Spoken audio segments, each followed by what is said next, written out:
నమస్తే శ్రీమాత్రే నమః శ్రీ గురుభ్యో నమః 2025 ఆంగ్ల నూతన సంవత్సర శుభాకాంక్షలు మన ప్రేక్షకులకు నమస్తే.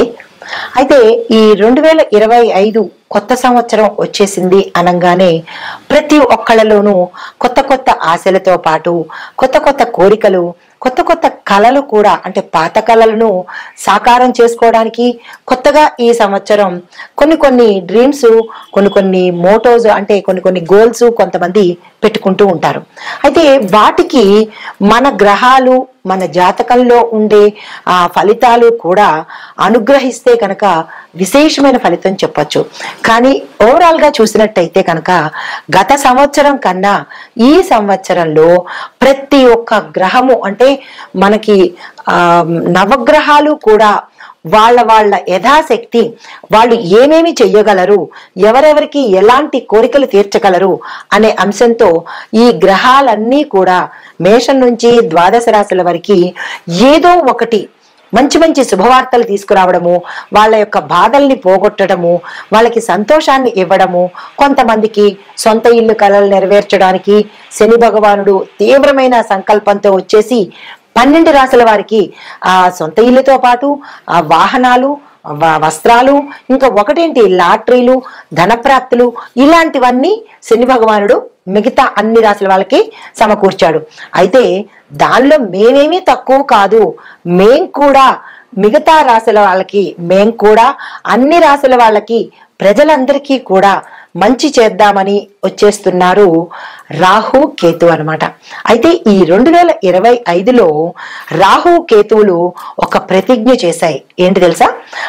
మేము ఈ కోటీశ్వర్లని చెయ్యకుండా అసలు వదిలిపెట్టేదే లేదు 2025లో అని ప్రతిజ్ఞ తీసుకొని ఈ 12 రాశులకు కోటీశ్వరులను చేద్దాము అన్న సంకల్పంతో వచ్చారనమాట.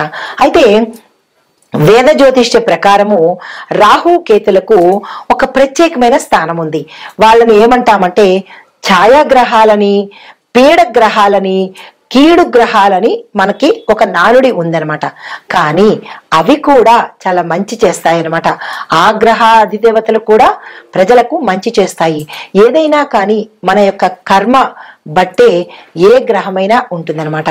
అయితే ఈ నీడ గ్రహాలు లేదంటే కీడు గ్రహాలు అయిన ఈ రాహు కేతువులు ఆనందానికి కూడా ప్రతీకం చెప్పొచ్చు. మనం అనుకుంటాం రాహు కేతువులను తిట్టుకుంటారు, కానీ కేతువు ఆధ్యాత్మికతను ప్రసాదిస్తాడు, రాహువు సంపదను కూడా ప్రసాదిస్తాడు అనమాట. ఆనందంతో పాటు సంపదను కూడా ఇస్తారు. ఈ వీళ్ళిద్దరూ కలయిక అపూర్వం, అమోఘం అనమాట. అయితే ఈ 2025లో మే 18వ తారీఖు నుంచి రాహువు మీన, కుంభ రాశుల్లోకి వెడుతున్నాడు అనమాట. అయితే ఈ రాహువు మీన, కుంభాల్లోకి వెడుతుంటే కేతువు సింహరాశిలోకి ప్రవేశించాడు. ఇదే సమయంలో కేతువు కన్య రాశి నుంచి సింహరాశిలోకి సంచారం చేస్తున్నాడు. అయితే ఒక కేతువు సింహరాశిలోకి సంచారం చేయడం వల్ల ఈ యొక్క ప్రభావము మొత్తం అన్ని గ్రహాల మీద, అంటే అన్ని రాశుల మీద కూడా ఈ ప్రభావాన్ని చూపిస్తుంది. ఈ కేతు సంచారము 12 రాశుల మీద విశేషమైన ప్రభావాన్ని చూపిస్తుంది. అయితే కేతు సంచారం వల్ల కొన్ని రాశులకు ఆర్థిక ప్రయోజనాలతో పాటు ఆకస్మిక ధనప్రాప్తితో పాటు వస్తు వాహనాలు, తర్వాత బంగారాలు, సొంత ఇల్లు, ఇలా ఒకటేమిటి ప్రజలు ఇన్నాళ్ళు పడ్డ కష్టాలన్నీ తీరిపోయి ఆనందంతో ఉండే అవకాశాన్ని మనకి రాహు కేతువులు ఈ సంవత్సరంలో ఇవ్వబోతున్నారనమాట. అయితే ఆ అదృష్టాన్ని అందుకునే రాశులు ఎవరు అంటే ప్రప్రథమంగా మనం మొదటి నుంచి చూసుకున్నట్టయితే కనుక మేషరాశి వారు. ఈ మేషరాశిలో కేతువు 5వ స్థానంలో సంచరిస్తున్నాడు అనమాట. ఎప్పుడైతే ఈ 5వ స్థానంలో సంచరించాడో ఆర్థిక ప్రయోజనాలను వర్షంగా కురిపిస్తాడు. ఇంకా విశేషమైన ఆర్థిక లాభము, ఆర్థిక ధనము, ఆర్థిక సంబంధించినటువంటి లావాదేవీలు వ్యాపారస్తులకు కానీ, వాణిజ్యవేత్తలకు కానీ, ఉద్యోగస్తులకు కానీ, ఇలా ఒకళ్ళకేమిటి ఈ రాశిలో ఉండే అన్ని నక్షత్రాల వాళ్ళకి, అన్ని రంగాల వాళ్ళకి కూడా ధనంతో ముడిపడి ఉన్న ప్రతి ఒక్క రంగంలో ఉన్న వాళ్ళకి ఈ కేతువు మేషరాశిలో 5వ స్థానంలో సంచరించడం వల్ల వ్యవసాయదారులకి, వాణిజ్యవేత్తలకి, వ్యాపారస్తులకు, పారిశ్రామికవేత్తలకు, సినీ టీవీ కళాకారులకు, అన్ని రంగాల్లో ఉన్న వాళ్లకు విశేషమైన ధన ప్రాప్తిని కలగజేస్తున్నాడు. అయితే దీనితో పాటుగా ధనం ఒక్కటే సరిపోతుందా? కుటుంబం కూడా బాగుండాలి కదా. అందుకని ఇందాక చెప్పినట్టు రాహు ఏం చేస్తున్నాడు?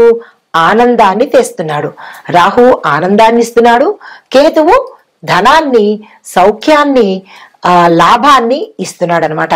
అయితే కుటుంబ పరంగా చూసుకున్నా కానీ ఈ మేషరాశి వారికి మంచి శుభ సమయము, అన్యోన్యమైన వాతావరణము, అనారోగ్య సమస్యలు తీరిపోవడము, ఇలా ఒకటేమిటి చాలా ఆనందంతో వీళ్ళు ఈ సంవత్సరాన్ని చాలా సరదాగా గడుపుకుంటారనమాట.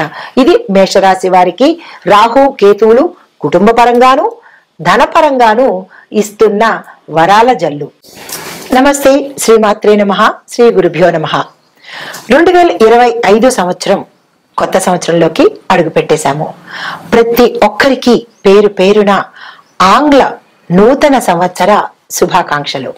అయితే మనకి ప్రతి సంవత్సరం కొత్త కొత్త ఆశలు, కొత్త కొత్త కళలు ఉంటాయి.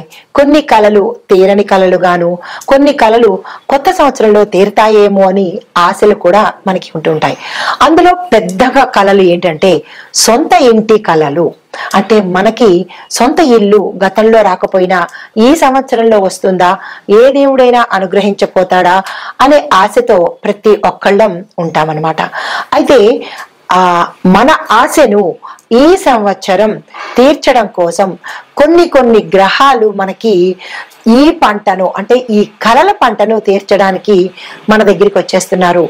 అంటే సొంత ఇల్లు అనేటప్పటికీ చాలా మందికి మధ్య తరగతి వాళ్ళు కానీ, అబోవ్ మిడిల్ క్లాస్ వాళ్ళు కానీ డబ్బులు కూడబెట్టుకుని ఇలాంటి ఇల్లు కావాలి అని అనుకుంటూ 1000 దేవుళ్ళకి మొక్కుకుంటూ గుళ్ళు గోపురాలు తిరుగుతూ వారి యొక్క ఆశలను నెరవేర్చుకోవాలని, సాకారం చేసుకోవాలని చాలా ఆశపడుతూ ఉంటారు. అయితే ఈ 2025 సంవత్సరంలో మన సొంతిళ్ళ కలను నెరవేర్చడానికి కొన్ని గ్రహాలు వచ్చేస్తున్నాయి. ఆ గ్రహాలు ఏమిటి, ఎవరు మనకి సొంత ఇల్లు ఇస్తున్నారు, ఏ రాశుల వాళ్ళకి సొంత ఇల్లు ఇస్తున్నారు అనే అంశాన్ని మనం పరిశీలన చేద్దాము. అయితే ముందుగా మేషరాశి వారికి 2025 సంవత్సరంలో ముఖ్యమైన గ్రహాల యొక్క సంచారం వల్ల సొంత ఇంటి కళ వారికి నెరవేరబోతోంది.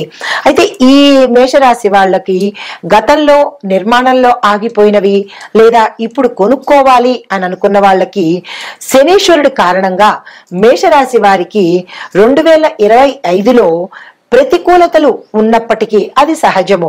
ప్రతి ఒక్క రాశి వాళ్ళకి ప్రతి ఒక్క గ్రహము కొన్ని ప్రతికూలతలు ఏర్పరిచినప్పటికీ కూడా కొన్ని గ్రహాల యొక్క ఆధిక్యత వల్ల మన కోరికలు నెరవేరుతూ ఉంటాయన్నమాట. అలాగే ఈ మేషరాశి వారికి శనీశ్వరుడి దయ వల్ల గృహయోగం అనేది ఏర్పడబోతోంది. చాలా ఖచ్చితంగా మీరు రాసి పెట్టుకోవచ్చు, మేషరాశి జాతకులకు గృహయోగము ఈ సంవత్సరంలో ఉండబోతోంది.